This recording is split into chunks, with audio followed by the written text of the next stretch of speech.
Ja kui panna kriisis inimene, siis võib tekkida kohe see, et jaa, vist on siin ühiskonnas ka meil mingi kriis, et aga mina ei ole kriisis. Mhm. Kui me paneme spirituaalne kriis, siis kohe osadele inimestele on see, et oot, mis asi see spirituaalsus on, see nüüd Ei, see minu kohta küll ei käi, ja, eks ole, kui see see on on midagi võõrast. spirituaalne, siis sellel minu elus kohta ei ole. Jaa, et aga tegelikult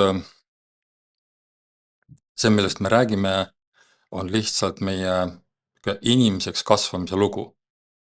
Mhm. Ehk kas me kasutame kriissõna või midagi muud, siis Kriis on kasvamise protsess.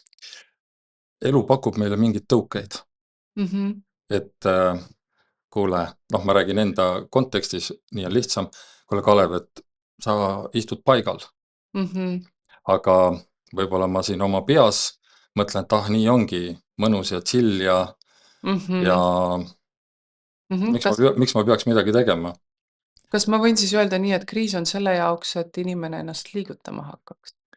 Väga paljude inimeste jaoks küll, Kas kriis on siis selline, kas ta on hetk või ta on kestev protsess? pigem protsess Pigem protsess. ja, aga meil võib olla ka selliseid hetki, Mhm. kus me lihtsalt taipame, et millegist saame aru.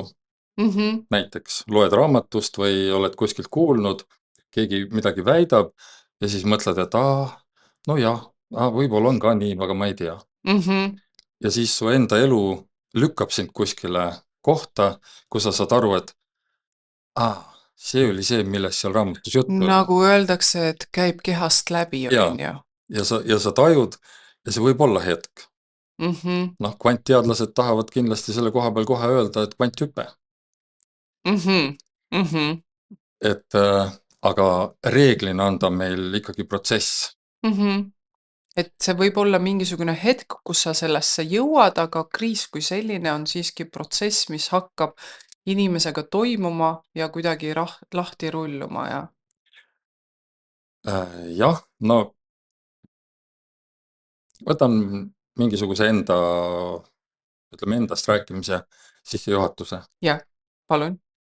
Minu esimene kriis, kui nüüd kasutada täna seda sõna, Mhm.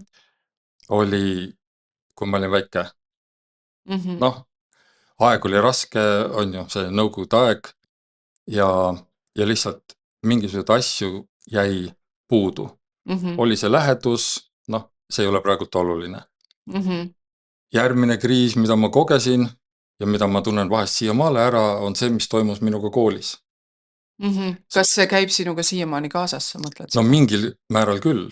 Ahah. Minu närvisüsteem vahest suudab nagu seda haarata, kui ta tahab mulle anda vihje, et kuule, et oota, see on koht, kus sind võidakse hukka mõista. Mhm. Sest lihtsalt see on asi, mida koolis juhtus mitu korda. Mhm.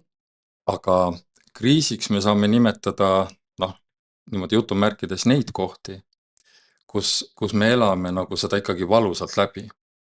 Kus on mingisugune tugevam emotsioon Mhm.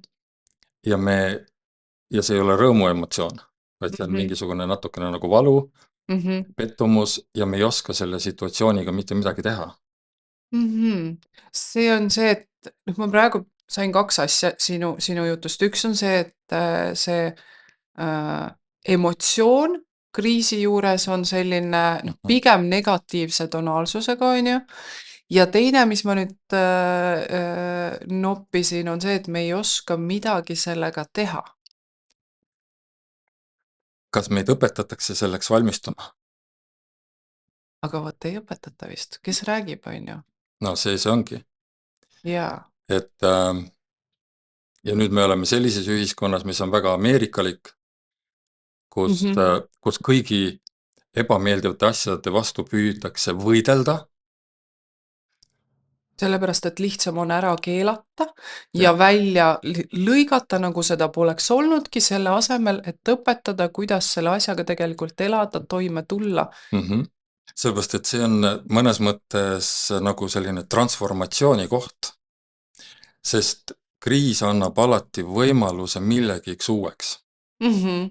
Mhm. See on nagu mingisuguse ukse avanemine. Jaa, aga kui me kogu aeg võitleme selle vastu, mida elu meile nagu pakub, no mina nimetan seda, vabandust kuulajate ees, kes väga Ameerika austajad on, mul ei ole midagi nende vastu, aga ma lihtsalt kuulen kogu aeg, kuidas Ameerika võitleb nagu kõige vastu. Neil on suured programmid vähkkasvaja vastu, ma ei tea, 10 aastaga vabaks, on ju, ja selle 10 aastaga vähkkasvaja Ameerikas mitmekordistus. Ehk kui me kogu aeg nagu millegi vastu võitleme, siis me kaotame ära selle hetke, kus on võimalik kasvada. Saada millegist enda sees aru, et oot, see on hoopis mul õppimise koht. Jaa, Mitte, et nüüd ma kuulutan välja sõja. sellepärast, et iga sõda ja võitlus on tegelikult ju energiakulu, eks ole? Sa kulutad üüratult palju energiat, mille olles teadlik, sa võiksid suunata tegelikult hoopis sinna, et sellest kriisist ammutada mingisugust ressurssi ja minna sellesama jõuga muutusesse, on ju. Ja kas me nimetame seda kasvamiseks, transformatsiooniks, ärkamiseks? Noh. Sest kriisis endas, ma saan aru, et peitub siis see tegelikult potentsiaal ja jõud, on ju, ja küsimus jääbki siis selles, või küsimus jääb sinna, et kuhu sa selle jõu suunad, on ju. Kas võitlusesse või arengusse? Ja, Mhm. ja kui me osteopaatidena tegeleme ka inimeste tervistega, Mhm. on ju, siis maailm on täis ju järjest rohkem näiteid, kuidas inimene saab mingi diagnoosi Jah. ja nüüd inimesed jagunevad kaheks. Osa, kes langevad masendusse ja saavad veel diagnoosist omakorda veel järgmise mingisuguse tervisekahjustuse. Ja need inimesed, kes võtavad kätte, et oota, mis asi see on? Mhm. Miks see nüüd minuga on? Mhm. Kas mina ka midagi selleks tegin, et ma nüüd olen mingisuguses haiguses? Ja, et kuidas ma tegelikult sinna sellesse hetke jõudsin, eks ole, et kes minu elu elas minu asemel, et mina ju nüüd siia No jah, ma ise tahaks jõudsin. oma, nagu jälle see selline trafaretne ütlus on, luua oma reaalsust, on ju, aga kui see reaalsus on käes, mida ma olen ise loonud, siis ma ütlen, et oh, kes selle jama korraldas? Mhm. Ega ometi mina. Mhm. Oleks nagu kinniste silmadega elanud või üldse mitte osa võtnud sellest, mis tegelikult minu elus ju toimub, on ju. No jah, aga nüüd, kui see diagnoos on, siis on ju võimalus hakata ennast küsitlema, uurima, vaatama, mis emotsioon tuleb pinnale, et kuidas ma saan sellega edasi minna. Ja võib-olla siin on jälle, mulle üldse meeldib nagu elust näiteid võtta. Ma olin mingi 20-aastane, 21, 22, aga lapsepõlves kõik see kooli teemad, noh, mul olid päris korralikud peavalud, isegi migreenihood ja nii edasi. Ja siis sa lähed lihtsalt arsti juurde ja küsid, et mis ma nende peavaludega teen. Ja siis ta ütleb, et noormesed tabletid tasku. Ja kui tunned, et natukene, 20-aastaselt, jah, jah? et kui natukene hakkab tulema, võtta tablett ja tead, neid tablette võib mitu ka võtta. Küll Aga, küllale liiga ei tee. aga mul on kogu aeg olnud selline kiiks, et ma väga nagu ei võta asju teistelt inimestelt üle. Ma püüan alati nagu vaadata, et kas see ikka minu kohta ka käib. Ja ma soovitan seda alati teistele ka. Et sa oled selline kahtleja ja umbusaldaja.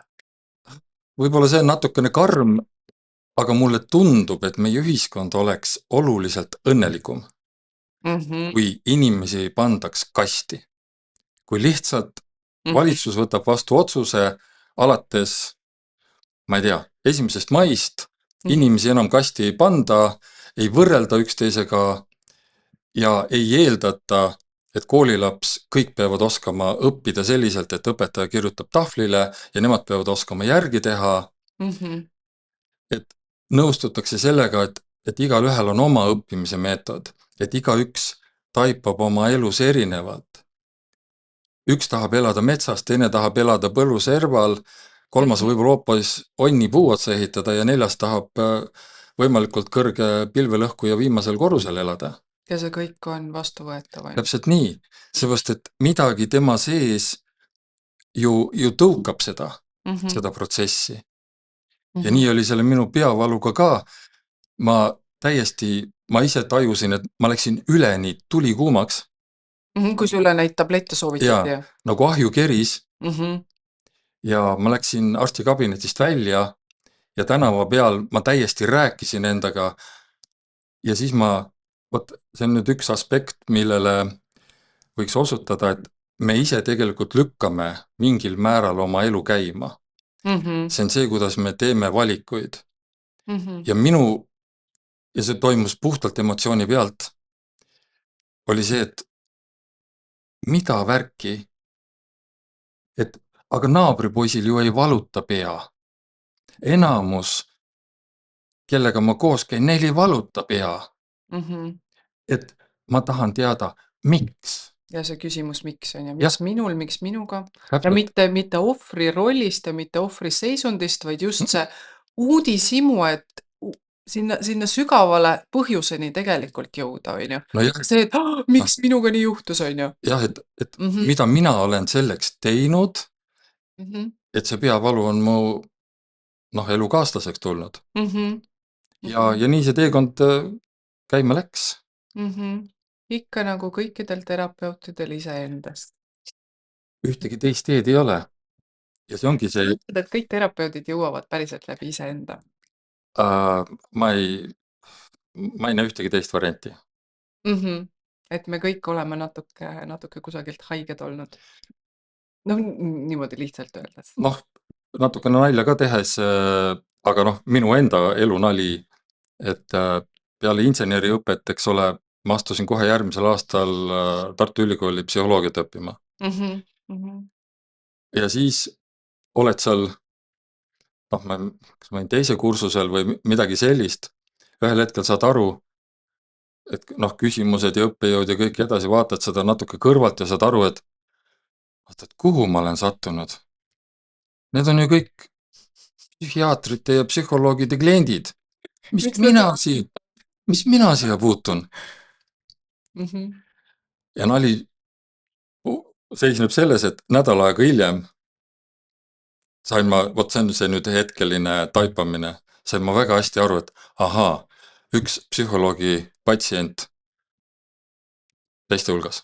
Et ma olen täpselt samasugune. Et see ongi see, mis mind nagu üldse tõukas sinna õpingutele. Mhm. Mitte keegi, ma ei tea, kes kuulab meid ja on näiteks politseinik, siis laske enda sees läbi. Miks sa oled politseinik? Mhm. Kui sa oled arst, miks sa oled arst? Mhm. Kui sa oled tantsuõpetaja, miks sa oled tantsuõpetaja? Et selliseid juhuseid ei ole olemas. Ei, mina vähemalt ei näe, ega igaüks Jah, ma sinu kohta vaatab kindlasti omens. minu uskumuste süsteemis ja elusüsteemis ja maailmavaates sellist asja nagu juhus või juhuslik ametivalik või kogemata sattusin, et selliseid sõnu sinu leksikonil ei ole. Eks nad olemas ole, aga ma kasutan neid väga harva. Et kas või see, et tulla osteopaadiks õppima. Et ma olen üle 20 aasta inimestega tegelenud ja siiamaale väga paljud teavad mind kui näiteks meditatiivset tervendajat või inimest, kes töötab emotsioonidega, lahendab traumasid. Ja siis lihtsalt elu tõukab su juurde inimesi, kus sa saad aru, et midagi jääb kogu aeg puudu. Vaata, see on hea, et siinkohal võib-olla tasub mainida ka seda, et kriisi me märkame, sellist kui kriis on ju, seda me märkame tõenäoliselt ta tuleb ja ta on selline jõuline ja võimas sündmus meie elus, on ju. Aga sellised märgid ennem kriisi sattumist ilmselt tulevad, sina küll räägid praegu sellisest pigem positiivsest, on ju, aga samas see on ka see, kuidas ju maailm kõneleb läbi märkida meiega. Ka kriisil on need väikesed kellakesed, on ju, mis helisevad. Ikka. ja osteopaatidena me tunneme need ära enne, kui see kriis on kohal Mhm. ja, ja käe all on ju võimalik ka kõiki neid emotsioone aidata vabaneda, Mhm. kus see kriis kinni on. Mhm. Kõik need tasakaalud vedelikus. Kas kriis võtab siis kõik inimese kehad üle? Või on kuidas sinu kogemus on, kas Mhm, kui füüsiline keha on näiteks kriisis või kui me kasutame stressi, kas siis kui me lähtume sellest, et inimesel on erinevad kehad, erineva mhm, mhm. tihedusega kehad, eks ole, siis kas see kriis jääb kusagile ühte tasandisse või ta võtab ja hõlmab endas rohkemat? Mis sa arvad? Me elame 3 tasandil, Mhm, on ju. Üks on see füüsiline keha, siis mhm. meil on see mõtteprotsess ja mõttemaailm. No see, mida nimetatakse mentaaliks, on No ju. jah, Mhm, ja siis meil on midagi, mida võiks antud kontekstis öelda emotsioonid ja tunded. mhm, mhm. Ja Mis osa, võiks olla vedelikuline keha siis? no näiteks, Jah, just et kui me alguses rääkisime emotsioonid ja, sellest, noh, mingi nimetused on olulised, siis mhm, mingisugune paralleel sellega. ja Mhm, seepärast, et noh, fastsias ja igal pool, ega see vedelik ju noh, moodustab sellest väga suure osa. mhm. Et aastaid on saanud ärevuse ja depressiooniga Vabandust. kange vesi. Jah. Oota, ma proovin, kas mul on sama kange. Tundub, et mul oli parem. Sul oli kraad kõrgem. Et nende ärevuse ja depressiooniga inimeste puhul Mhm. mina hakkasin küll märkama, et enamus inimestel on nendest 3-st üks domineeriv. Et üks ikkagistki juhib. Ja teised on seal kuidagi nagu sabas, on ka Mhm. olemas, aga et kas see, no tänapäeval hästi populaarne, inimene vaatab tervisesaadet, seal räägitakse, et ahah, südamel võib olla see ja see ja see haigus ja kui sul on see, siis sa tunned seda ja sul hakkab puperdama ja mida iganes. Antakse juhtnöörid, kuidas ennast tunda. Ja kui siis inimene kuulab, Mm. vaatab seda, näeb ja siis ütleb, aga Vist ongi mul, nii. mul vist on see teema, ma pean minema homme Ja perearsti siis juurde. on see hetk, kus tegelikult see võibki ju juhtuda ja olla, on ju. Kui me lähtume siis sinna hirmu tasandil, siis me aitame sellele kaasa. Mhm, Ehk hirm on see, mida inimesed on harjunud eemale tõukama. mhm, Jälle see ameerikalik lähenemine, ma kasutan lihtsalt seda sõna, et mhm, siis tekib nagu seos. mhm, Et ma hakkan selle vastu võitlema. mhm, Aga hirm tahabki lihtsalt öelda, et kuule, et sa peaksid nüüd peatuma, mhm. natukene mõtisklema, ja ka oma südameteemadel, kui see süda niimoodi reageerib. Siis me võime käsitleda ju hirmu kui sellist esimest kellahelinat üldse. Ikka.